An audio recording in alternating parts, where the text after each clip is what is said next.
The woman my husband always loved and I were both poisoned by kidnappers. He held the only antidote. He chose her. I was the one who spent a year in a coma. When I finally woke up, his first words to me weren't, "I'm so glad you're back," or "I missed you." They were, "We need a divorce. Claire's pregnant." I looked at this stranger, this cruel man I supposedly married, and asked the only question that came to my mind. "I'm sorry, who are you?" The fact that I woke up at all was, according to the doctors, a miracle. They used that exact word, a medical miracle. A parade of specialists, titans in their fields, cycled through my room, running tests, peering into my eyes, and murmuring in disbelief as they confirmed my vital functions were returning. According to their charts, I should have been a ghost in a machine for the rest of my life. A permanent resident of that silent twilight country between living and dying. In the 2 months of grueling physical therapy that followed, my parents visited me exactly once. There was no joy on their faces, no tearful relief. Instead, they cornered a doctor in the hallway and asked with hushed urgency if I could still get pregnant. When the doctor confirmed that I could, their expressions curdled into something ugly and disappointed.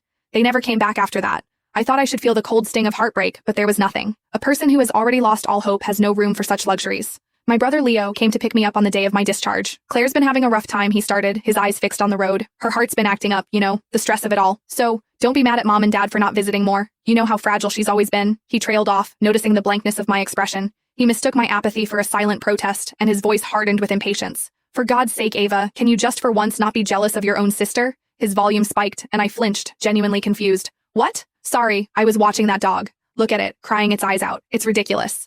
On the sidewalk, a husky the size of a small person was howling. A crowd of laughing onlookers gathered around it. I couldn't have cared less about what Leo was saying. He realized he'd misread the situation but offered no apology. He just plowed ahead. "Claire's health isn't great. She's been under a lot of stress this past year. So when you get home, just try not to start anything with her, okay?" I cut him off before he could finish. The condescending tone in his voice was like sandpaper on my nerves, and I just wanted him to shut up. His brow furrowed again. "What are you planning now?" I met his gaze in the rearview mirror. "Why would you ask me that?" He opened his mouth, then closed it, lost for words. "You know what?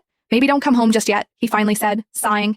"Claire moved back in for a bit. The Prescott's house has plenty of space. You should go there. You and Carter need to talk. If it's really over between you two, just end it properly." I just stared, a complete blank. Just then, a sharp rap on the window made me jump. It was Carter Prescott, a man I'd known practically my whole life. Leo got out of the car. I saw their mouths moving, a brief, tense exchange. Then Leo opened my door. "Good. Carter's here for you," he said, all false brightness. "You should go with him. Whatever is going on between you two, you need to sort it out yourselves." Carter, however, looked like he had zero patience for a long conversation. He got straight to the point. "We need a divorce. Claire's pregnant."